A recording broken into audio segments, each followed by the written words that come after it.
Shaburrux presenta Ecos de Terror.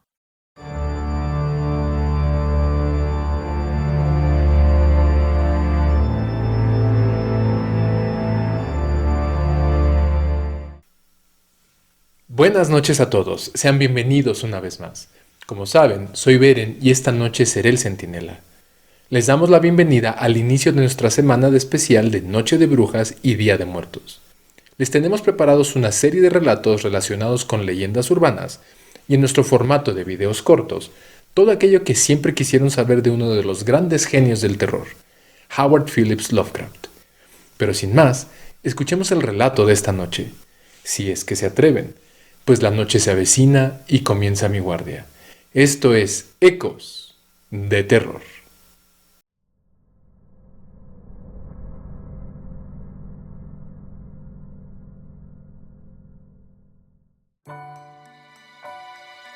En el corazón de Guadalajara, donde el tiempo parece haberse detenido entre lápidas y mármoles rotos, el Panteón de Belén es testigo de la lenta descomposición de la historia. Susurros de antaño se esconden en las sombras de muros altos y húmedos, cubiertos de musgo. Dentro de esas murallas, un árbol viejo y retorcido se alza como una advertencia, como un monumento a algo que jamás debió existir. Dicen que la noche de luna nueva, cuando la negrura es absoluta y el aire se torna frío e inmóvil, el árbol del vampiro revive los ecos de un horror antiguo. La historia de cómo llegó a existir ha sido contada en susurros, en murmullos apenas audibles entre los vivos, revelando la verdad que se oculta entre las raíces de ese árbol maldito. En un tiempo lejano, cuando la ciudad aún era joven y sus calles de piedra estaban bañadas de una quietud irreal, llegó a Guadalajara un extranjero. Nadie sabía su nombre real, pero en las cantinas y mercados lo llamaban el Conde. Era un hombre de complexión delgada, de mirada penetrante y voz profunda, con un extraño aire de distanciamiento. Nadie podía precisar de dónde venía, y cuando hablaba era con un acento que parecía provenir de todos lados y de ninguno. El conde se instaló en una casa apartada, cerca del panteón. La noche era su refugio, y rara vez se le veía bajo el sol. Pronto, comenzaron a correr rumores de que había algo intrínsecamente mal en él. Algunos aseguraban haber visto sus ojos brillando en la oscuridad. Otros hablaban de animales muertos encontrados cerca de su casa, drenados por completo de su sangre.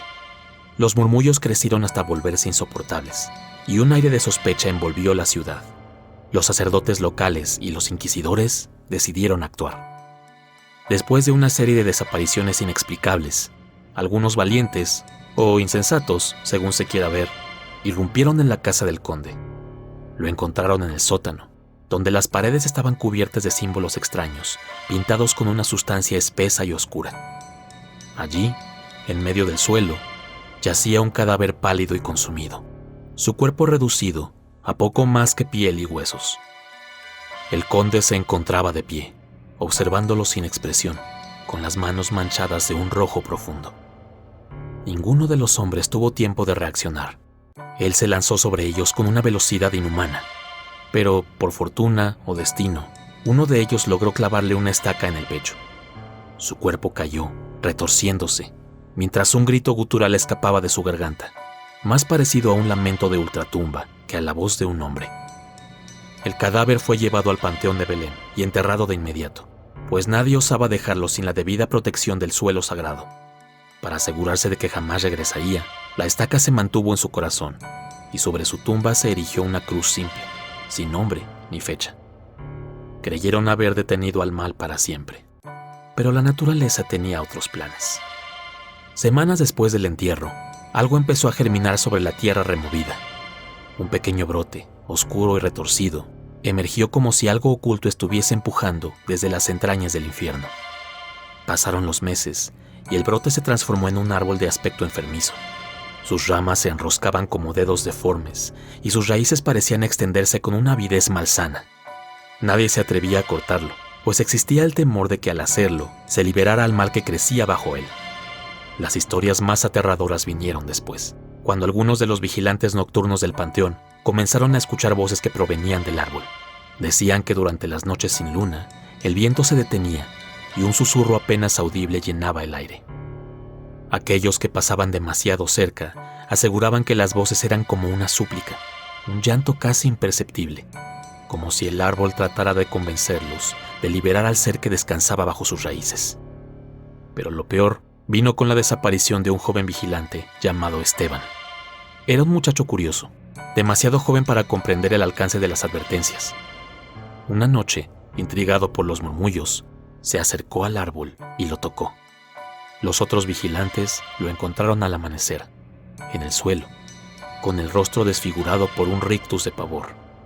Sus ojos abiertos reflejaban un miedo indescriptible y su cuerpo estaba drenado de toda vida, sin una gota de sangre en sus venas. El terror se propagó por Guadalajara y el rumor de que el vampiro había encontrado una forma de extender su maldición más allá de la tumba se volvió imparable. La gente evitaba el panteón y aquellos que se veían obligados a pasar cerca del árbol lo hacían con la vista baja y los labios murmurando oraciones antiguas, de esas que se pronuncian para alejar a las almas condenadas. Han pasado siglos desde aquellos eventos, pero el árbol sigue ahí, inmutable, como un centinela de lo macabro. Sus ramas se entrelazan de tal forma que parecen garras afiladas, y sus raíces han roto las lápidas cercanas, como si estuviesen absorbiendo la esencia de los muertos.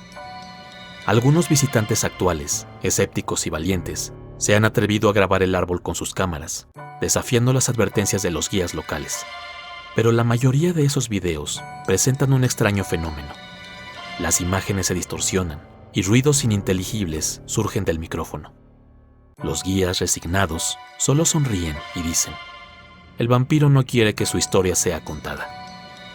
En las noches de luna nueva, si te aventuras a cruzar los portones del Panteón de Belén y te acercas lo suficiente, puedes ver la marca en el tronco, justo donde la estaca fue clavada. Y si prestas atención, si te atreves a escuchar más allá del murmullo del viento, tal vez puedas oír los susurros. Tal vez el vampiro esté rogando por ser liberado. O tal vez, simplemente, te esté llamando por tu nombre. En el Panteón de Belén, el árbol del vampiro sigue creciendo, alimentándose de aquellos insensatos que lo tocan. Sus raíces son las venas de un mal antiguo, y su tronco, la prisión de una oscuridad que se niega a morir. Pero no hay advertencia que pueda detener a los curiosos, porque la curiosidad siempre es más fuerte que el miedo.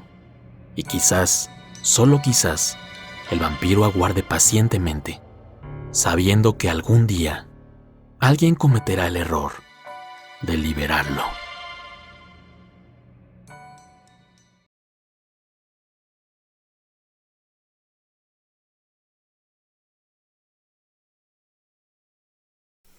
Y bueno, díganos qué les ha parecido el relato de esta noche. Escalofriante, ¿no? Como siempre, les agradecemos que den like a nuestro contenido, que lo compartan y se suscriban a todas nuestras plataformas si es que no lo han hecho. También les pedimos que comenten aquí abajo del video sus impresiones sobre el relato. Nos ayuda a que el algoritmo nos eche una mano. Continuaremos con nuestro especial de Noche de Brujas y Día de Muertos, así es que no se lo pierdan. Que descansen.